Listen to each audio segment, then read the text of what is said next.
আসসালামু আলাইকুম। তো আলহামদুলিল্লাহ আপনাদের সামনে হাজির হতে পেরেছি কবির টেক বাংলার পক্ষ থেকে এসএসসি ভোকেশনাল 2021 নির্ধারিত যে অ্যাসাইনমেন্ট চলছে সেই অ্যাসাইনমেন্ট নিয়ে। তো আজকে যে অ্যাসাইনমেন্টটি নিয়ে আলোচনা করব সেটি হচ্ছে, আপনারা অনেকে কমেন্ট করেছেন যে ইলেকট্রিক্যাল মেইনটেনেন্স ওয়ার্কার্স বা Workers-2 দ্বিতীয় পত্র থেকে আমরা এটা আলোচনা করব। তো এখানে শিরোনাম আছে সেল ও ব্যাটারি সম্পর্কে বিস্তারিত আলোচনা করব। তো এই শিরোনামটা আমি নিয়েছি, আপনারা দেখলে বুঝতে পারবেন। এটা হচ্ছে আমাদের মূল অ্যাসাইনমেন্টের যে প্রশ্নপত্র বা সিলেবাস, সেটি হচ্ছে এখানে দেখেন অ্যাসাইনমেন্টের আমাদের শিরোনাম দেওয়াই আছে যে সেল ও ব্যাটারি সম্পর্কে বিস্তারিত আলোচনা। তো এখান থেকে নির্দেশনা আমাদের তিনটি আছে। একটু হচ্ছে সেল সম্পর্কে ধারণা করতে হবে, ব্যাটারি সম্পর্কে ধারণা দিতে হবে, এবং যেখানে বলেছে চিত্র সম্পর্কে সঠিকভাবে ধারণা দিলে আমরা ফুল যে নাম্বারটা আছে সেটি পাবো। আবার ব্যাটারির ধারণা এটাও চিত্র সহ দিতে হবে। লাস্ট যেটি আছে টপিক সেলের শ্রেণীবিন্যাস, চিত্র সহ ব্যাটারি সেলের শ্রেণীবিন্যাস দিতে হবে।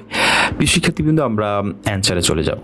চলুন দেখি কিভাবে আমরা দেখি যে প্রথমে দেখেন আমরা এখানে সেল দেখানোর চেষ্টা করছি, সেলের সংজ্ঞা। তো সেলের সংজ্ঞার আগে আমরা একটু দেখি যে এসি ও ডিসি বিদ্যুৎ শক্তির মধ্যে ডিসি বিদ্যুৎ শক্তির নির্ভরতা অনেক বেশি। এই শক্তি একসাথে বেশি পরিমাণ উৎপন্ন করা যায় না, কিন্তু এই শক্তির প্রয়োজনীয়তা অনেক ক্ষেত্রেই অপরিহার্য। ইলেকট্রোপ্লেটিং টেলিফোন সিস্টেম, বিদ্যুৎ এর সঞ্চয়, এ ধরনের ঘটনায় ডিসি বিদ্যুৎ জড়িত। ডিসি বিদ্যুৎ উৎপাদনের ক্ষেত্রে প্রধান উৎস হচ্ছে সেল ও ব্যাটারি। তাহলে আমাদের সেল আর ব্যাটারি থেকে কিন্তু আমাদের ডিসি বিদ্যুৎ উৎপন্ন হয়। এখান থেকে একটা আমরা শর্ত জানতে পারলাম।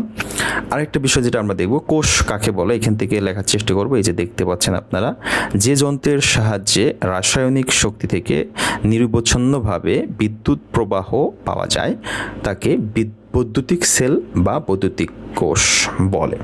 এরপর আমরা সরাসরি চলে যাব, সেটি হচ্ছে সেলের সংজ্ঞায়। যে যন্ত্রের সাহায্যে রাসায়নিক শক্তিকে বিদ্যুৎ শক্তিতে রূপান্তর করা যায় তাকে সেল বলে। একে তড়িৎ কোষও বলা হয়। সেলের ভেতর স্থির মানের ভোল্টেজ উৎপন্ন হয়, যার ফলে বন্ধ সার্কিটে ডাইরেক্ট কারেন্ট প্রবাহের সৃষ্টি হয়, মানে ডিসি তৈরি হয়।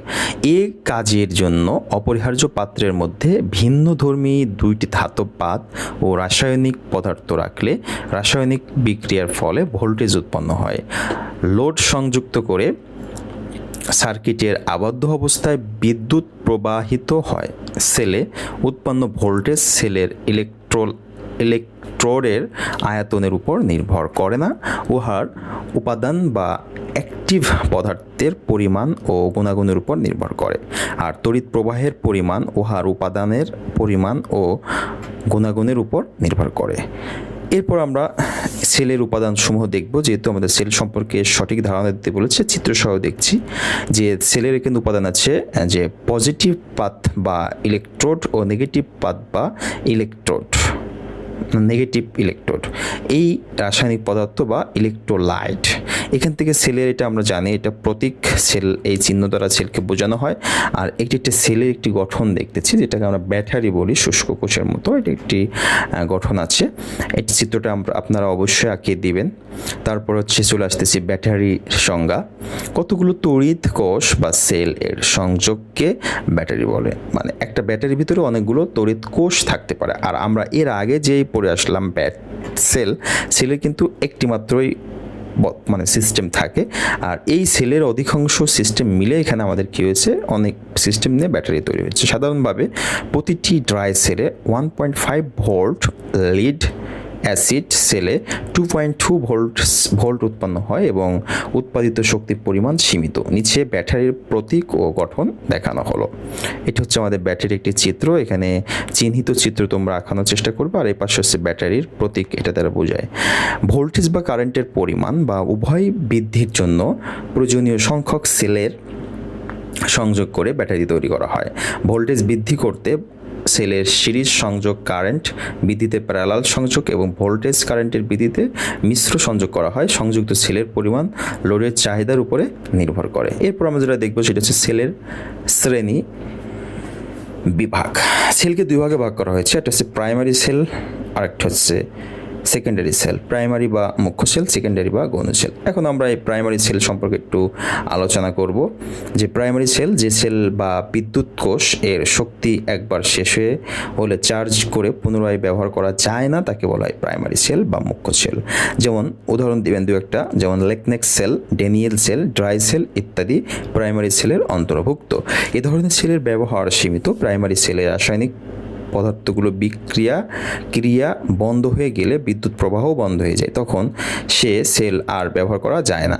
এ ধরনের সেল হচ্ছে ক্যালকুলেটর, যেমন ঘড়ি, টর্চ লাইট ইত্যাদিতে ব্যবহার করা হয়। আমরা যেমন ঘড়ির যে ব্যাটারিগুলো ব্যবহার করি, একবার ব্যবহার করলে কিন্তু চার্জ শেষ হয়ে গেলে ফেলিয়ে দিতে হয়, সেক্ষেত্রে ওটা আর দ্বিতীয়বার ব্যবহার করা যায় না। এরপর হচ্ছে সেকেন্ডারি সেল, যে সেল বা বিদ্যুৎ কোষ এর শক্তি একবার শেষ হলে তা পুনরায় চার্জ করে ব্যবহার করা যায়, তাকে সেকেন্ডারি সেল বলে। ইহাকে সঞ্চয়ী বিদ্যুৎ কোষও বলা হয়। চার্জের দ্বারা বিদ্যুৎ শক্তি রাসায়নিক শক্তিতে এবং ব্যবহারের সময় রাসায়নিক শক্তি বিদ্যুৎ শক্তিতে রূপান্তরিত হয়। এরপর লাস্ট একটি অংশ আছে, যে রাসায়নিক শক্তির বিক্রিয়ার ফলে তড়িৎ শক্তির উদ্ভব হয়, সেই রাসায়নিক শক্তি সেলের মধ্যে সঞ্চিত থাকে বলে এর নামকরণ হয়েছে সঞ্চয়ী cell. Lead acid cell, alkali cell ইত্যাদি সেকেন্ডারি সেলের শ্রেণীভুক্ত, মানে এটা সেকেন্ডারি সেলের শ্রেণীবিন্যাস।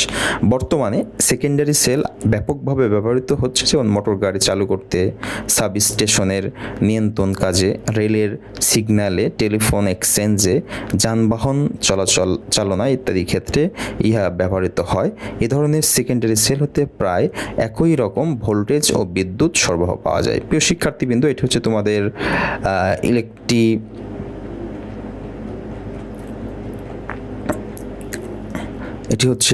Electrical maintenance works. এটি সম্পূর্ণ অ্যাসাইনমেন্টটি দেখানোর চেষ্টা করলাম। আর একটু তোমাদেরকে দেখিয়ে দিই যারা ভালোভাবে দেখতে পারো নাই। এটি হচ্ছে সেলের উপাদান, আর এটি হচ্ছে ব্যাটারির সংজ্ঞা এ পর্যন্ত, তারপর হচ্ছে সেলের শ্রেণীবিন্যাস। এ পর্যন্ত আমাদের কিন্তু মূল অ্যাসাইনমেন্ট। এতটুকু লিখলে কিন্তু আমাদের অ্যাসাইনমেন্টের যে নির্দেশনা ছিল, নির্দেশনাগুলো কমপ্লিট হয়ে যায়। প্রিয় শিক্ষার্থীবৃন্দ, আজকে তো এখানেই শেষ করব। পরবর্তীতে কোনো অ্যাসাইনমেন্ট আর এই অ্যাসাইনমেন্টটি একই রকম অ্যাসাইনমেন্ট পেতে হলে অবশ্যই চ্যানেলের সাথে থাকতে হবে। সেই জন্য আপনাদের কাছে রিকোয়েস্ট, অন্য অ্যাসাইনমেন্টের সমাধান পেতে অবশ্যই চ্যানেলটিকে সাবস্ক্রাইব করে সাথে থাকুন এবং বেল আইকনটি অন করে দিন। ধন্যবাদ সবাইকে, ভালো থাকবেন।